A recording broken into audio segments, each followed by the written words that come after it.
नमस्कार,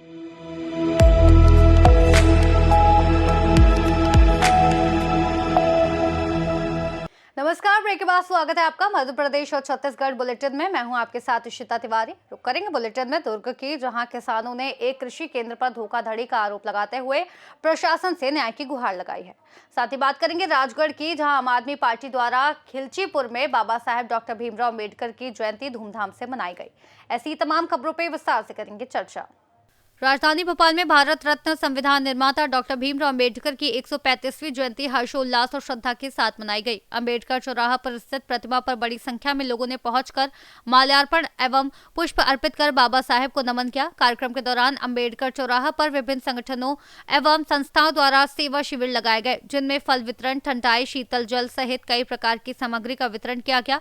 इस दौरान आम नागरिकों ने बड़ी संख्या में भाग लेकर सेवा कार्यों का लाभ लिया। मध्य प्रदेश सेंट्रल बैंक, अनुसूचित जाति, अनुसूचित जनजाति, पिछड़ा वर्ग कर्मचारी कल्याण संघ भोपाल अंचल एवं इंडियन ओवरसीज बैंक द्वारा भी विशेष स्टॉल लगाए गए, जहां ठंडाई और पानी का वितरण किया गया। अम्बेडकर जी जयंती बड़े हर्षोल्लास से मनाई जा रही है, क्या संदेश देना चाहेंगे सर आप? सेंट्रल बैंक ऑफ इंडिया की तरफ से मैं सभी देशवासियों को बाबा साहब अम्बेडकर जी की जयंती की बहुत शुभकामनाएं देता हूं। और उनका जो लाइफ है उनसे बहुत कुछ सीखने को है। स्पेसिफिकली जो उन्होंने पढ़ाई को लेके और इक्वलिटी को लेकर जो बात की, सभी अपने देशवासियों को चाहिए कि अपने अड़ोस पड़ोस में जो भी है सभी को पढ़ाई के लिए करें, ताकि वो अपने अधिकारों को जान सकें। और जो भी उनकी दी हुई शिक्षाएं हैं, हम उस शिक्षा के ऊपर अमल करेंगे तो हमारा देश बहुत प्रगति करेगा। सेंट्रलाइज साथी सेंट्रल बैंक ऑफ इंडिया की तरफ से बाबा साहेब अम्बेडकर जी की 135वीं जन्म तिथि का आयोजन जो है उसको किया है। इसमें जलपान की व्यवस्था की गई है। हम लोग कोशिश करते हैं कि बाबा साहेब अम्बेडकर जी के मार्गदर्शन में अपने अपने परिवार, अपने समाज को आगे बढ़ाएं। अभी सेंट्रल बैंक ऑफ इंडिया की तरफ से हमारे अंचल प्रमुख श्री नीरज गोयल जी भी यहाँ पर उपस्थित है। हम लोगों ने इस बार सोचा है कि यहाँ पर आयोजन के साथ साथ इस बार जो गरीब बच्चियाँ हैं, आदिवासी बच्चियाँ हैं, ये छात्रावासों में, उनके कॉलेजेस में बहुत सारी कमी पाई गई है, तो वहाँ पर भी हम लोगों ने व्यवस्था करने का इस बार प्रण लिया है और हम लोग वहाँ पर भी सुधार की पूरी तैयारी करेंगे। मैं बोलना चाहूँगा कि हर साल की तरह जैसे बाबा भीमराव को हम याद करते हैं और उनकी सारी बातों को हम याद में रखते हैं, जैसा कि सेंट्रल बैंक आज बाबा साहब की जयंती की बहुत हर्षोल्लास से मना रही है, तो सभी आगे भी उनकी जो भी धारणाएं हैं उनसे जुड़े रहें। और मैं सबको बहुत बहुत शुभकामनाएं देना चाहता हूँ। आज बाबा साहब अम्बेडकर जयंती की मैं सभी देशवासियों को बहुत बहुत शुभकामनाएं देती हूँ। और मैं कहना चाहती हूँ कि बाबा साहब ने हम लोगों के लिए किया है वो भूला नहीं जा सकता। और ऐसा नहीं कि उन्होंने किसी एक वर्ग के लिए कुछ काम किया है, सारे वर्गों के लिए बहुत काम किया है। और मैं सभी लोगों से ये बोलना चाहूँगी कि बाबा साहब ने जो हमारे लिए किया है उसको देखते हुए सब उनके लिए धन्यवाद दें और कोटि नमन करती हूँ उनको मैं। आज बाबा साहब के जन्म दिवस में आप पूरे देशवासियों को शुभकामनाएं देता हूँ। हमारे Indian overseas bank ST association की तरफ से यहाँ ये कार्यक्रम रखा है और मैं सबको आग्रह करता हूँ कि भाईचारे से रहें और बाबा साहब के बताए हुए जो बातों हैं उससे हम लोगों को समझाएं और आगे बढ़ें। देश के विकास में सब साथ रहें, कोई भेदभाव ऐसा ना हो, ऐसा मेरा मानना है। भोपाल से सीनियर संवाददाता ऋषेंद्र की रिपोर्ट। देवास जिले के गंधर्वपुरी क्षेत्र अंतर्गत देहरी रोड पर सोमवार दोपहर अचानक भीषण आग लगने से अफरा तफरी मच गई। आग ने देखते ही देखते विकराल रूप धारण कर लिया और करीब 40 से 45 बीघा खेतों में रखी पराली जलकर पूरी तरह खाक हो गई। आग की चपेट में आने से किसानों को भारी आर्थिक नुकसान हुआ है। वहीं क्षेत्र की पहचान माने जाने वाला लगभग 200 साल पुराना विशाल बरगद का पेड़ भी इसी अग्निकांड में झुलस गया। घटना के बाद ग्रामीणों ने दमकल विभाग को सूचना दी, लेकिन आरोप है कि फायर ब्रिगेड समय पर मौके पर नहीं पहुंची, जिससे लोगों में भारी आक्रोश देखा गया। हालात बिगड़ते देख ग्रामीणों ने खुद मोर्चा संभाला और ट्रैक्टरों व पानी के टैंकरों की मदद से घंटों की मशक्कत के बाद आग पर काबू पाया। ग्रामीणों ने प्रशासन पर लापरवाही का आरोप लगाते हुए कहा कि यदि समय रहते मदद मिल जाती तो इतना बड़ा नुकसान नहीं होता। फिलहाल आग लगने के कारणों की जांच की जा रही है। ग्रामीणों ने मांग की है कि प्रभावित किसानों को मुआवजा दिया जाए और भविष्य में ऐसी घटनाओं से निपटने के लिए पुख्ता व्यवस्था की जाए। देवास से सीनियर संवाददाता साजिद पठान की रिपोर्ट। दुर्ग में अग्निशमन दिवस के अवसर पर अग्निशमन एवं आपातकालीन सेवा विभाग द्वारा आज भव्य जागरूकता रैली का आयोजन किया गया। कार्यक्रम की शुरुआत जिला सेनानी एवं अग्निशमन अधिकारी नागेंद्र कुमार सिंह द्वारा शहीद अग्निशमन कर्मियों को श्रद्धांजलि अर्पित कर की गई। अग्निशमन कार्यालय से शुरू हुई इस रैली में सभी फायर ब्रिगेड वाहन शामिल रहे, जिन्होंने शहर के प्रमुख मार्गों जैसे जेल तिराहा, इंदिरा मार्केट, नेहरू नगर मार्केट और सेक्टर क्षेत्र में भ्रमण कर आमजन को जागरूक किया। रैली के दौरान नागरिकों को आग से बचाव के उपाय, घरों में अग्निशमन यंत्र रखने की आवश्यकता और उनके सही उपयोग की जानकारी दी गई। साथ ही दुकानदारों को अपने प्रतिष्ठानों में फायर सेफ्टी सिस्टम अनिवार्य रूप से लगाने की अपील की गई। रैली का समापन पुनः अग्निशमन कार्यालय में हुआ। विभाग ने जानकारी दी कि 14 से 20 अप्रैल तक जिले भर में फायर डेमो आयोजित किए जाएंगे, जिनमें स्कूल, कॉलेज, अस्पताल, बाजार और फैक्ट्रियों में लोगों को अग्नि सुरक्षा की ट्रेनिंग दी जाएगी। कार्यक्रम में अग्निशमन विभाग एवं SDRF के अधिकारी और कर्मचारी बड़ी संख्या में मौजूद रहे। देखिए, फायर डे जो वीक है हर साल 14 से 20 अप्रैल के बीच में मनाया जाता है और एक्चुअल में 1944 में 66 हमारे फायरकर्मी शहीद हो गए थे मुंबई में डॉकयार्ड पे। फोर्ट स्टीकन नाम का एक जहाज में आग लग गई थी और उसको बुझाने के दौरान उन्हीं की याद में जो है हर साल ये फायर डे और ये वीक मनाया जाता है। इसका उद्देश्य रहता है कि जो शहीद हुए हैं फायर के दौरान उनको श्रद्धांजलि देना और लोगों में जागरूकता फैलाना कि आग से कितनी मतलब जान माल की हानि हो सकती है। अवेयर रहें वो और अपनी सुरक्षा खुद रखें और सरकार का भी सहयोग करें। इसके अलावा जो हमारे फायरकर्मी हैं उनके प्रति लोगों के मन में सम्मान का भाव रहे इत्यादि लेके फायर वीक मनाया जाता है। आज लगभग हमारे 100 जवान और 8 फायर टेंडर, एक मिनी फायर टेंडर, एक फायर बुलेट और लगभग 25 बाइक से रैली निकाली गई, जिसमें हमने पूरा लगभग दुर्ग को हमने कवर किया, जैसे पटेल चौक, जेल चौक, इंदिरा मार्केट, चिखली, जुनवानी से फिर मॉल एरिया, गुरुद्वारा होते हुए सेक्टर 8, सेक्टर 9 चौक से होते हुए वापस स्टेशन को रैली निकाली गई।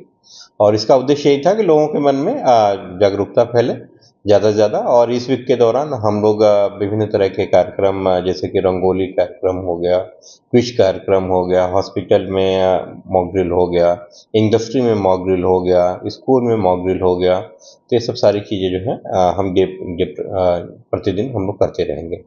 दुर्ग से सीनियर संवाददाता धर्मेंद्र गुप्ता की रिपोर्ट। दमदा क्षेत्र के बसनी गांव से एक गंभीर मामला सामने आया है, जहां किसानों ने एक कृषि केंद्र पर धोखाधड़ी और घटिया सामग्री देने का आरोप लगाते हुए प्रशासन से न्याय की गुहार लगाई है।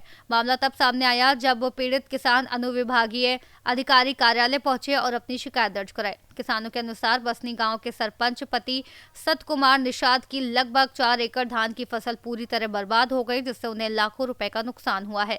किसानों का आरोप है कि ये नुकसान कृषि केंद्र से खरीदी गई दवा और कृषि सामग्री के कारण हुआ, जो या तो घटिया थी या गलत तरीके से दी गई थी। शिकायत के बावजूद अब तक कोई ठोस कार्रवाई नहीं की गई है। SDM सोनल डेविड ने मामले की गंभीरता को देखते हुए कृषि विस्तार अधिकारी को जांच और कार्रवाई के निर्देश दिए थे, लेकिन अब तक कार्रवाई न होने पर सवाल उठ रहे हैं। किसानों ने चेतावनी दी कि यदि जल्द कार्रवाई नहीं की गई तो वे आंदोलन करने के लिए मजबूर होंगे। ये नाम बताओ। सत कुमार निषाद। का पूरा मामला करना। किसान मोर खेत के जो फसल नुकसान हुए देखो शिकायत कहाँ करे रहे हो? धमधाम काका कृषि यानी कि कृष्णा साहू क्या बोल रहे अधिकारी? ये SDM के पास तो ठीक है हो जाई बोली से ओकर बाद में आ गए। अभी कहाँ फोन आया? अभी तक नहीं आए मगर दिसलहरे साहब कह रही क्या कहना है? तो गुप्ता साहब से मिले की सब क्या चाह सकते हैं? बोले नहीं आए चाहिए अब का चाहिए। अभी तक कोई नहीं मिले? क्यों अभी तक नहीं मिले। क्यों महीना? अब देख 6 महीना हो गया। तो अभी 6 महीने के अंदर कोई अब बता रहे जिन पर्ची देते हैं खाली पूरा कागज में लिख के दे देते हैं। हाँ वही वैसे देते रही शुरू से 5 साल हो गए मन ले बात हो गए। तो जिन बिल नहीं देते GST बिल नहीं देती तो जिन शिकायत करते कर बात तो ओकर बाद दिस सत कुमार निषाद। इस संबंध में आवेदक द्वारा हमारे SDM साहब को शिकायत दर्ज कराया गया था। SDM साहब के निर्देश पर यहाँ पर जांच के लिए आया था। उप संचालक कृषि महोदय को इसकी जानकारी दी गई थी और उप संचालक कृषि महोदय के आदेशानुसार उक्त विक्रेता मरुधान कृषि केंद्र, जिसके प्रोप्राइटर है कृष्ण कुमार साहू जी, इनके द्वारा ग्राम बसनी के किसान हैं क्या सत्य कुमार निषाद जी, इनको कीटनाशक, फफूंदनाशक और ये दवा दी गई थी, जिसको मिलाकर के उन्होंने अपने धान के खेत में फसल कीटनाशक का उपयोग किया था और उसकी फसल की क्षति हो गई थी। तो उसकी फसल की क्षति का जो शिकायत के आधार पर निगरानी टीम के द्वारा, उप संचालक कृषि के द्वारा गठित टीम के द्वारा जांच की गई है और जांच करके उप संचालक कृषि महोदय को रिपोर्ट दर्ज की गई है। इस संबंध में उप संचालक कृषि दुर्ग के द्वारा 17/3/2026 के डेट में फिर से कमेटी गठित करके उक्त जो विक्रेता है उसको कारण बताओ नोटिस जारी किया गया है और समिति गठित की गई है, ताकि किसान को रिपोर्ट के आधार पर किसान को उसकी सही जानकारी दी जा सके और विक्रेता के ऊपर कार्रवाई की जा सके करके कार्रवाई की गई है वर्तमान में अभी। तो इस संबंध में अभी विक्रेता का स्पष्टीकरण भी वरिष्ठालय को भेजा जा चुका है। जैसा उप संचालक कृषि के द्वारा उसमें जो कार्रवाई की जाती है उसके अनुसार फिर आवेदक के ऊपर विक्रेता के ऊपर कार्रवाई की जाएगी। धमदा से सी न्यूज संवाददाता हेमंत उमरे की रिपोर्ट। पवई में भारत रत्न डॉक्टर भीमराव अंबेडकर की जयंती के अवसर पर बहुउद्देशीय प्राथमिक कृषि शाखा समिति द्वारा किसान सदस्यता महाअभियान का भव्य शुभारंभ किया गया। कार्यक्रम की शुरुआत मां सरस्वती के पूजन और डॉक्टर अंबेडकर के चित्र पर पुष्प अर्पित कर की गई। कार्यक्रम में जिला स्तर से आए वरिष्ठ शाखा प्रबंधक अमित श्रीवास्तव, प्रशासक विष्णु दीक्षित एवं शाखा प्रबंधक सुरेंद्र द्विवेदी ने किसानों को शासन की योजनाओं की जानकारी दी। बताया गया कि अब किसानों को 0% ब्याज पर कृषि ऋण, ट्रैक्टर ऋण सुविधा और कृषि आदान से जुड़ी योजनाओं का लाभ दिया जाएगा। अधिकारियों ने ये भी जानकारी दी कि खाद वितरण प्रणाली को पारदर्शी बनाने के लिए अब ऑनलाइन पंजीकरण के बाद ही वितरण किया जाएगा। साथ ही प्रत्येक खाद खरीदी पर किसानों को 50,000 रुपए तक का बीमा लाभ भी प्रदान किया जाएगा। कार्यक्रम के दौरान 15 से 20 नए किसानों ने समिति की सदस्यता ग्रहण की, जिससे अभियान की शुरुआत उत्साहजनक रही। ये महाअभियान 14 अप्रैल से 15 मई 2026 तक जिले भर से चलाया जाएगा, जिसमें हजारों किसानों को जोड़ने का लक्ष्य रखा गया है। कार्यक्रम में बड़ी संख्या में किसान एवं समिति के कर्मचारी उपस्थित रहे। बाबा साहब अम्बेडकर की जयंती के उपलक्ष्य में प्रदेश सरकार ने निर्णय लिया है कि समितियों के जो सदस्य नहीं बने हुए हैं उनको सदस्य बनाने का महाअभियान का शुरुआत किया जाए। और ये महाअभियान आज हमारा 14 अप्रैल से शुरू होकर के 15 मई तक लगातार चलेगा, जिसमें कि हमको प्रति समिति लगभग 500 मेंबर्स बनाने का लक्ष्य है। पूरे जिले में 33,000 किसानों को सदस्य बनाने का लक्ष्य मिला हुआ है, जिसको हमें पूरा करना है। तो उसी के उपलक्ष्य में आज हमारा ये पवई समिति में कार्यक्रम हुआ है, जहाँ सदस्य बनाए जा रहे हैं। जो सदस्य लोग बन रहे हैं उनकी क्या फायदे हैं? देखिए, अभी जो सदस्य नहीं बने हुए हैं वो बहुत सारी ऐसी जो गवर्नमेंट की स्कीम्स हैं वो इसका लाभ नहीं ले पा रहे हैं। एक सबसे बड़ी जो योजना हमारे सरकार की चल रही है 0% पर हम उनको ऋण दे रहे हैं, उनकी KCC पे उनकी पात्रता के अनुसार। उसमें हमारा 3 लाख रुपए तक का लोन जो भी है 0% इंटरेस्ट पर है। हम 70% उसमें नगद देते हैं और 30% हम उन्हें खाद और बीज के रूप में देते हैं। तो इस लाभ से अभी वो हमारे किसान वंचित हैं। इसके अलावा और भी कई सारे लाभ हैं। उनको घाटे हो रहे हैं कि वो पंजीयन में कई बार जो है वो उसमें वंचित रह जाते हैं, आसानी से उनको लेन देन नहीं हो पाता है। तो उन सभी का इसमें हमारा लाभ मिलेगा, खाद बीज आसानी से मिलेगी। विष्णु दीक्षित जी जो सहकारिता विभाग से आमंत्रित हैं, हमारे गणमान्य व्यक्ति, पवई क्षेत्र के गणमान्य व्यक्ति, गणमान्य नागरिक, किसान बंधु और हमारे पत्रकार बंधु जो हमारे हर कार्यक्रम में हमें सहयोग प्रदान करते हैं, हमारी योजनाओं का प्रचार प्रसार करते हैं और जरूरत पड़ने पर हमें सही बातें भी अपनी पत्रकारिता के माध्यम से बताते हैं कि कहाँ सुधार की आवश्यकता है। तो आप सभी का बहुत बहुत स्वागत करते हैं। जैसे कि पटेल साहब ने बताया है कि कृषि के क्षेत्र में लगातार सरकार सुधार के प्रयास कर रही है और इस बार मध्य प्रदेश सरकार ने इसे कृषक कल्याण वर्ष के रूप में मनाया जाने का फैसला किया। 2026 को कृषक कल्याण वर्ष के रूप में मनाया जाना है। आप सभी को पता है कि अभी आज से 5 साल पहले तक केंद्र में सहकारिता विभाग नहीं हुआ करता था।